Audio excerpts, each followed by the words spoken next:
¿Cómo funciona la máquina de la economía en 30 minutos? La economía funciona como una simple máquina. Sin embargo, muchos no la entienden o no concuerdan en cómo funciona. Y eso ha llevado a mucho sufrimiento económico en vano. Siento una profunda obligación de compartir mi plantilla económica, sencilla pero práctica. Aunque no es convencional, me ayudó a predecir y eludir la crisis financiera mundial. Y me sirve bien ya hace más de 30 años. Comencemos. Aunque la economía puede parecer compleja, funciona en forma simple y mecánica.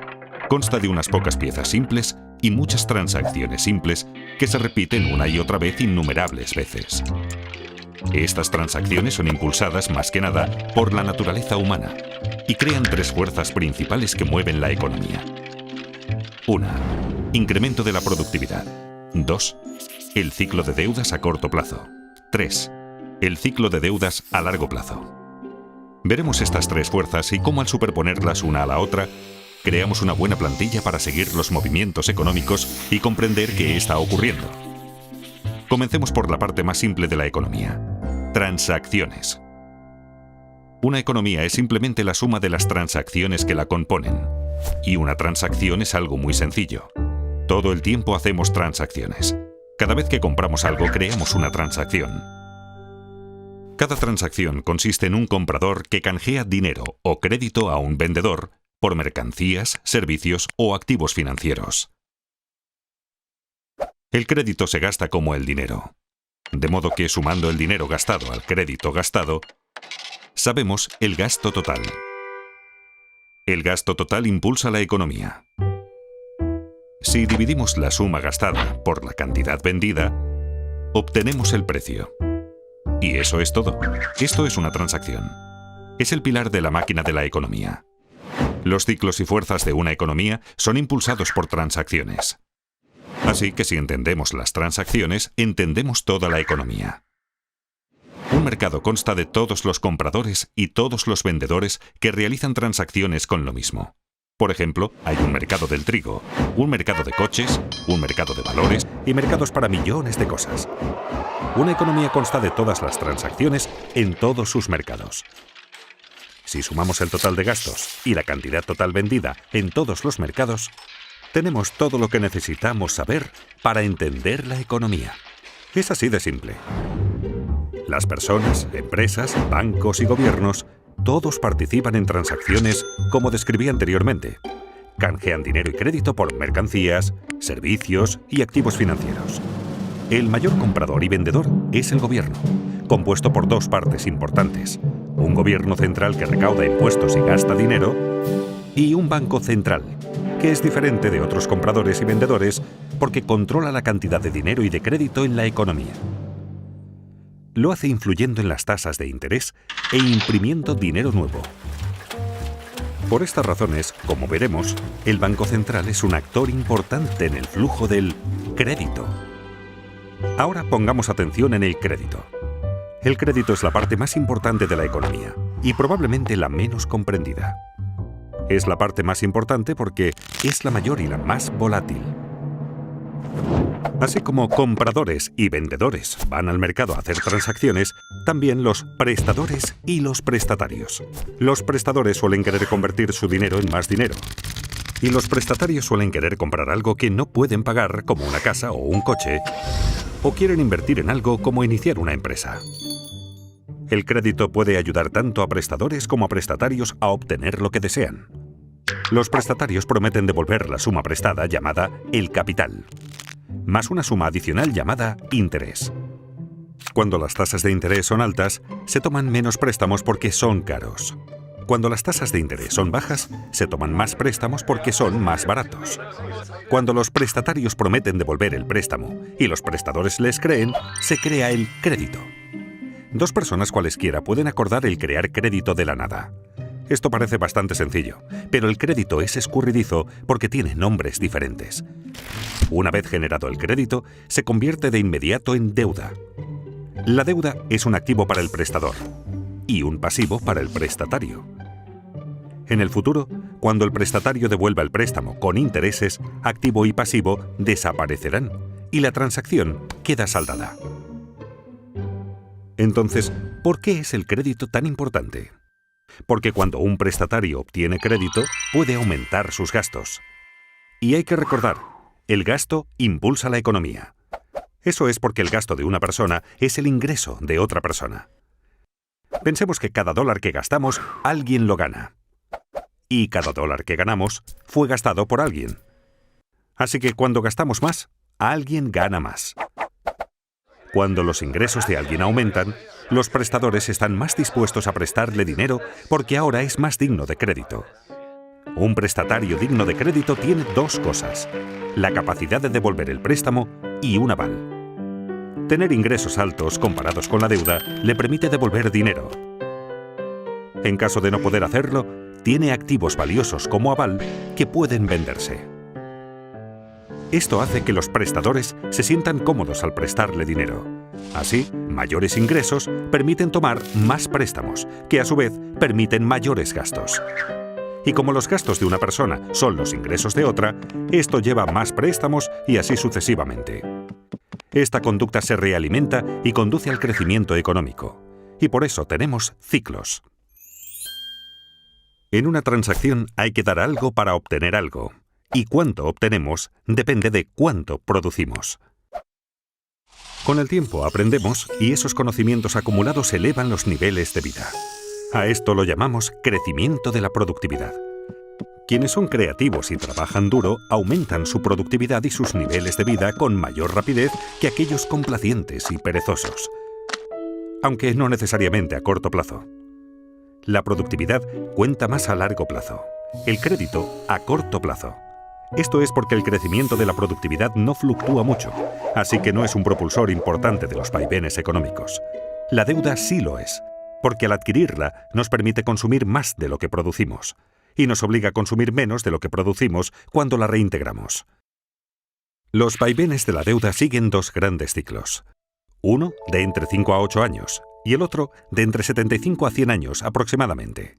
Aunque la mayoría de la gente siente los vaivenes, habitualmente no los ve como ciclos porque los ve demasiado de cerca, día a día, semana a semana. En este capítulo daremos un paso atrás para ver estas tres grandes fuerzas y cómo interactúan para crear nuestras experiencias.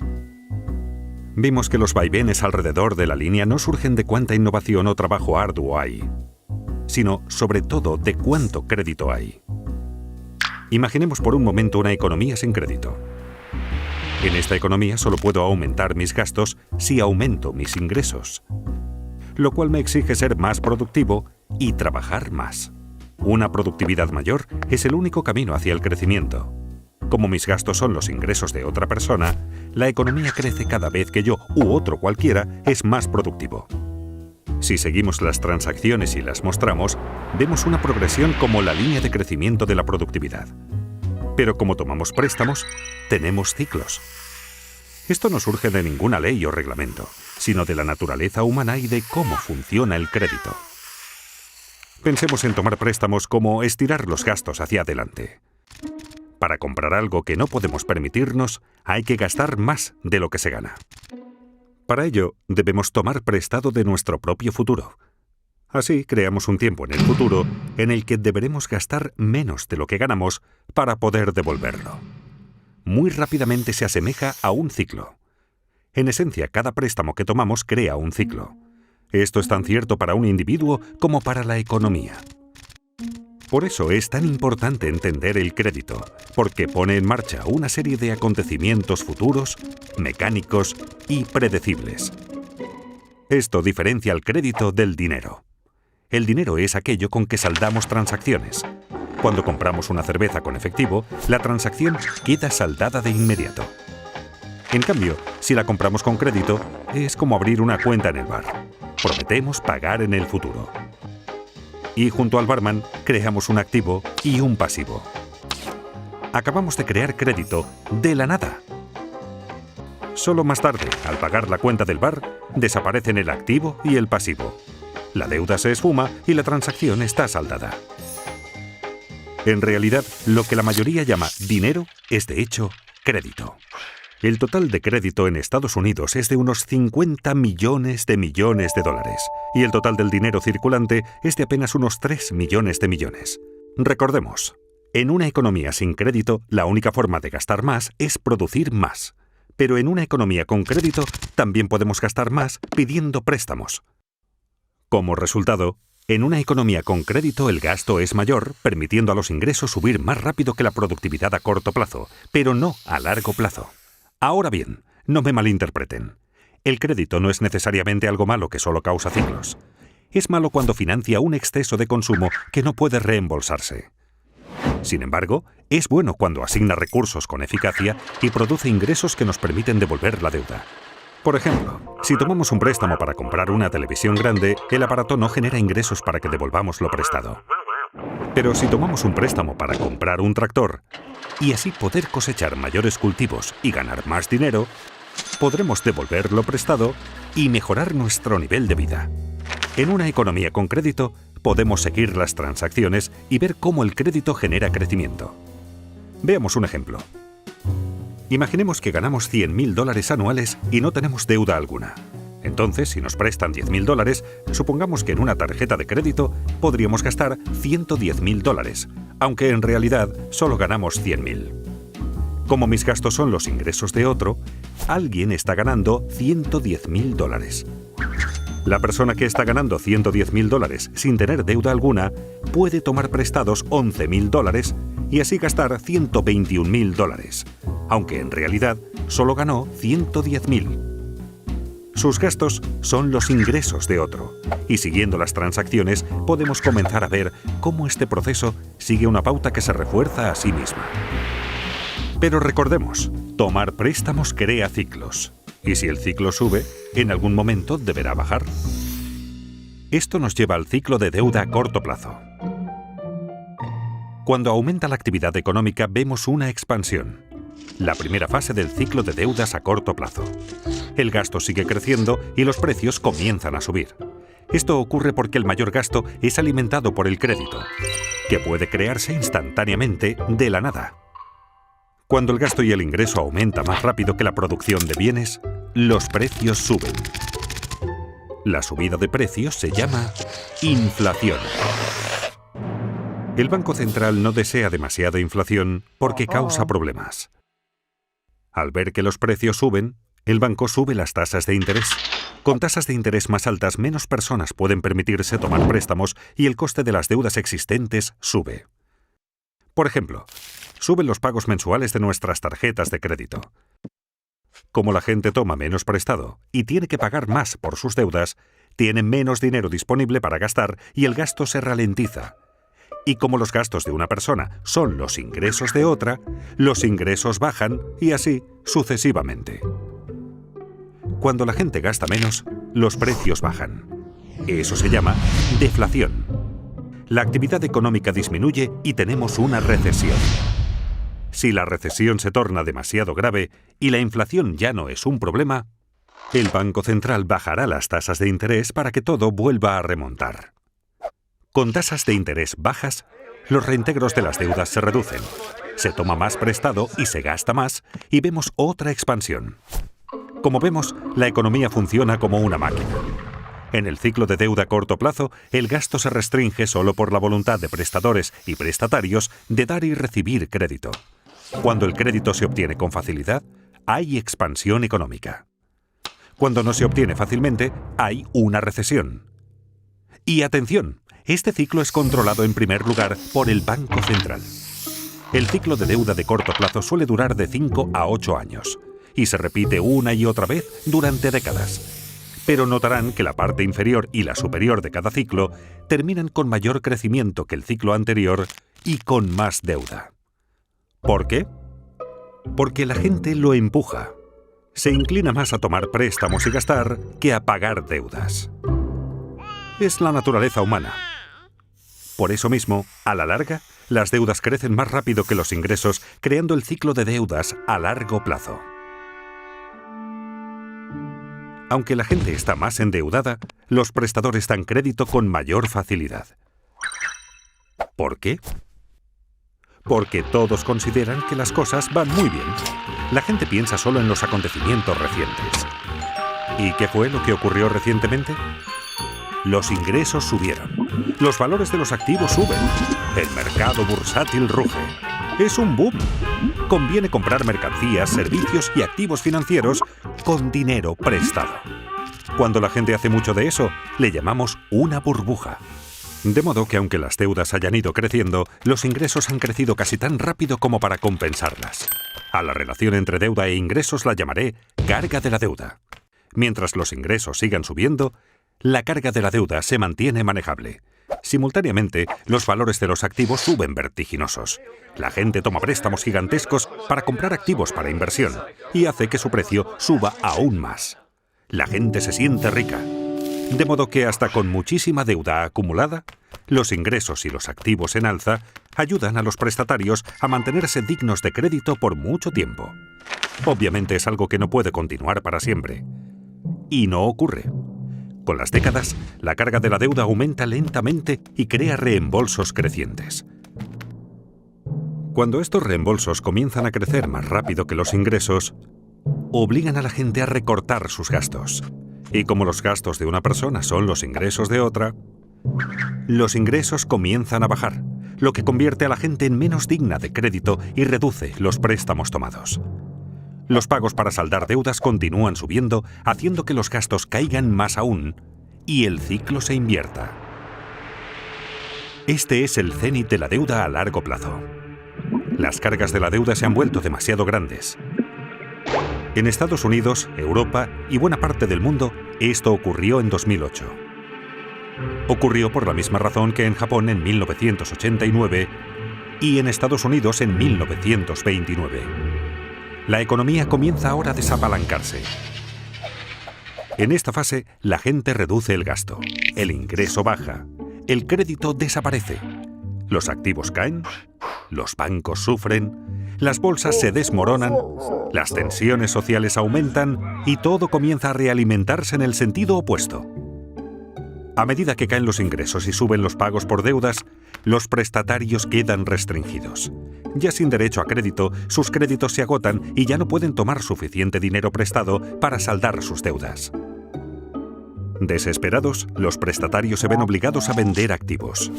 La fiebre de ventas inunda el mercado. Aquí es donde colapsa la bolsa. El mercado inmobiliario se hunde y a los bancos se les complican las cosas. Cuando los activos bajan de precio, bajan los valores de los avales de los prestatarios. Esto hace que los prestatarios merezcan aún menos crédito. La gente se siente pobre. El crédito desaparece rápidamente. Menos gasto, menos ingreso, menos riqueza, menos crédito, menos préstamos tomados y así sucesivamente. Es un círculo vicioso. Se asemeja a una recesión, pero la diferencia aquí es que no se pueden bajar las tasas de interés para salvar la situación. En una recesión, la baja de tasas estimula la toma de préstamos.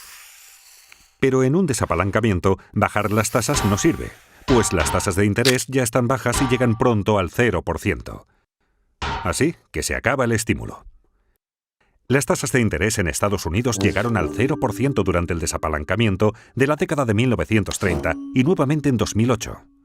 La diferencia entre una recesión y un desapalancamiento es que en este, la carga de la deuda sobre los prestatarios creció demasiado y no pudo aliviarse bajando las tasas de interés. Los prestadores comprenden que deudas tan excesivas no pueden ser devueltas totalmente. Los prestatarios perdieron su capacidad de pagar y sus avales perdieron valor. Se sienten paralizados por la deuda y ya no quieren más. Los prestadores dejan de prestar. Los prestatarios dejan de tomar prestado. Pensemos en la economía como indigna de crédito. Como una persona. ¿Qué hacer entonces con el desapalancamiento? El problema es que las cargas de las deudas son muy altas y deben bajar. Hay 4 formas en que esto puede ocurrir. 1. Personas, empresas y gobiernos recortan sus gastos. 2. Se reducen las deudas mediante moratorias y reestructuras. 3. La riqueza se redistribuye de los que tienen a los que no tienen. 4. El Banco Central imprime dinero nuevo. Estas 4 formas ocurrieron en cada desapalancamiento de la historia moderna. Es habitual recortar primero los gastos. Como vimos, personas, empresas, bancos y hasta gobiernos se ajustan el cinturón y recortan gastos para poder pagar sus deudas. Esto se llama con frecuencia austeridad. Cuando los prestatarios dejan de contraer nuevas deudas y comienzan a pagar las deudas viejas, puede esperarse que la carga de la deuda baje. Pero ocurre lo contrario. Como se recorta el gasto, y el gasto de una persona es el ingreso de otra, esto hace que los ingresos caigan más rápido de lo que se saldan las deudas, y así la carga de la deuda de hecho empeora. Como vimos, este recorte del gasto es deflacionario y doloroso. Las empresas están forzadas a reducir costes, lo que significa menos empleos y mayor paro. Esto lleva a la etapa siguiente. Deben reducirse las deudas. Muchos no pueden pagar sus préstamos y las deudas del prestatario son el activo del prestador. Cuando los prestatarios no pagan al banco, la gente teme que el banco no pueda pagarle lo suyo y corre a retirar su dinero del banco. Los bancos quedan restringidos y la gente, las empresas y los bancos dejan de pagar sus deudas. Esta grave contracción económica es una depresión. Buena parte de una depresión consiste en descubrir que lo que suponíamos era nuestra riqueza no está. Volvamos al bar. Cuando compramos una caña a cuenta, prometimos pagarle al dueño del bar. Nuestra promesa se convirtió en un activo del barman. Si no cumplimos la promesa, no le pagamos y entramos en moratoria de nuestra cuenta de bar. Entonces, este activo que tenía, de hecho, no vale nada. En esencia, ha desaparecido. Muchos prestadores no quieren ver su patrimonio desaparecer y acuerdan reestructurar la deuda. Esto significa que los prestadores recibirán un reembolso menor o que cobrarán en un lapso mayor o con un interés menor al acordado inicialmente. De esta manera, se incumple un contrato a pesar de que se reduce la deuda. Los prestadores prefieren así un poco de algo antes que el total de la nada. Pese a que desaparece deuda, su reestructuración hace que los valores de ingresos y activos desaparezcan más rápido, con lo cual la carga de la deuda continúa empeorando. Como recortar gastos, reducir la deuda también es doloroso y deflacionario. Todo esto afecta al gobierno central porque menores ingresos y menos empleo significan que el gobierno recauda menos impuestos. Al mismo tiempo, necesita aumentar su gasto por el aumento del paro. Muchos de los parados tienen ahorros inadecuados y necesitan apoyo financiero del gobierno. Además, los gobiernos crean planes de incentivos y aumentan sus gastos para compensar la baja de la economía. Los déficits presupuestarios gubernamentales crecen explosivamente durante un desapalancamiento porque gastan más de lo recaudado por impuestos. Eso es lo que está ocurriendo cuando oímos sobre el déficit en los noticiarios. Para financiar los déficits, los gobiernos deben subir los impuestos o tomar dinero prestado. Pero con ingresos en caída y tantos en paro, ¿de quién vendrá el dinero? De los ricos. Ya que los gobiernos necesitan más dinero y la riqueza está muy concentrada en manos de un pequeño porcentaje de la gente, es natural que los gobiernos cobren más impuestos a los acaudalados, lo cual facilita una redistribución de la riqueza en la economía de los que tienen hacia los que no tienen. Los que no tienen y sufren comienzan a sentir resentimiento hacia los ricos que tienen. Los que tienen, sufriendo la economía débil, los precios de los activos en baja y los impuestos en alza, comienzan a sentir resentimiento hacia los que no tienen. Si la depresión continúa, puede alterarse el orden social. No solo subirán las tensiones internas en los países, sino que también entre países, sobre todo entre deudores y acreedores. Esta situación puede llevar a un cambio político que a veces puede ser extremo. En la década de 1930, esto condujo a Hitler al poder, a la guerra en Europa y a la depresión en Estados Unidos. La presión para que se haga algo que ponga fin a la depresión aumenta. Recordemos, lo que la mayoría consideraba dinero era en realidad crédito. Así, cuando el crédito desaparece, la gente no tiene suficiente dinero. La gente está desesperada por dinero. ¿Recuerdan quién puede imprimirlo? El Banco Central. Tras haber bajado ya sus tasas de interés a casi cero, está obligado a imprimir dinero. A diferencia del recorte de gastos, la reducción de la deuda y la redistribución de riquezas, la impresión de dinero es inflacionaria y estimulante. Inevitablemente, el Banco Central imprime dinero nuevo de la nada que usa para comprar activos financieros y bonos del gobierno. Ocurrió en Estados Unidos durante la Gran Depresión y nuevamente en 2008, cuando su Banco Central, la Reserva Federal, imprimió más de 2 millones de dólares. Otros bancos centrales del mundo que podían también imprimieron mucho dinero. Comprar activos financieros con este dinero ayuda a elevar los precios de los activos, volviendo a la gente más digna de crédito. Pero esto ayuda solo a los que tienen activos financieros. Y es que el Banco Central puede imprimir dinero, pero solo puede comprar activos financieros. El Gobierno Central, por su parte, puede comprar bienes y servicios y pasar dinero a la gente, pero no puede imprimir dinero. Así que para estimular la economía, los dos deben cooperar. Comprando bonos del gobierno, el Banco Central en esencia presta dinero al gobierno, permitiéndole mantener un déficit y aumentar el gasto en bienes y servicios mediante sus programas de incentivos y de seguros de paro. Esto aumenta los ingresos de la gente, así como la deuda del gobierno. Sin embargo, reducirá la carga total de la deuda en la economía. Este es un momento de gran riesgo. Quienes formulan las políticas deben equilibrar las 4 formas en que se reduce la carga de la deuda. Las formas deflacionarias deben equilibrar a las inflacionarias para mantener la estabilidad. Si se equilibran correctamente, puede producirse un desapalancamiento hermoso. Y es que un desapalancamiento puede ser feo o hermoso. ¿Cómo puede ser hermoso? Aunque un desapalancamiento es una situación difícil, manejar óptimamente una situación difícil es algo hermoso. Mucho más bello que los excesos desequilibrados y alimentados con deuda de la fase de apalancamiento. En un desapalancamiento hermoso, las deudas disminuyen respecto de los ingresos. El crecimiento económico real es positivo y la inflación no es un problema. Se obtiene con el equilibrio correcto.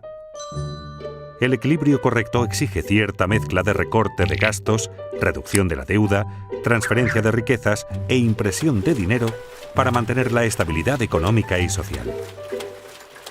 La gente pregunta si la impresión de dinero causará inflación. No, si compensa el crédito que cae. Recordemos, el gasto es lo que importa. $1 de gastos pagado con dinero afecta a los precios igual que $1 de gastos pagado con crédito. Imprimiendo dinero, el Banco Central puede compensar la desaparición de crédito con un aumento de la cantidad de dinero.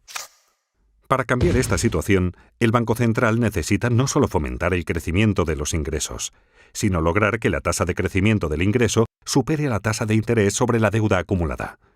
¿Qué quiero decir con ello? En esencia, los ingresos deben crecer más rápido que las deudas. Por ejemplo, supongamos que un país en desapalancamiento tiene una relación deuda-ingreso del 100%. Esto significa que su deuda total es igual a los ingresos del país entero en un año. Pensemos ahora en la tasa de interés sobre esa deuda, digamos que del 2%. Si la deuda crece al 2% por esa tasa de interés y el ingreso crece solo al 1%, jamás se reducirá la carga de la deuda. Se necesita imprimir suficiente dinero para que la tasa de crecimiento del ingreso supere a la tasa de interés. No obstante, es fácil abusar de la impresión de dinero por ser tan fácil y porque la gente la prefiere a las alternativas. La clave es evitar imprimir demasiado dinero y provocar una inflación inaceptablemente alta, como hizo Alemania en el desapalancamiento de la década de 1920. Si los responsables logran el equilibrio correcto, un desapalancamiento no es tan dramático. El crecimiento es lento, pero las cargas de la deuda bajan. Así es un desapalancamiento hermoso. Con los ingresos en alza, los prestatarios comienzan a parecer más dignos de crédito. Y cuando esto ocurre, los prestadores vuelven a prestar. Las cargas de las deudas comienzan por fin a bajar. Al poder tomar préstamos, la gente puede gastar más. La economía comienza ahora a crecer nuevamente hacia la fase de reflación del ciclo de deudas a largo plazo.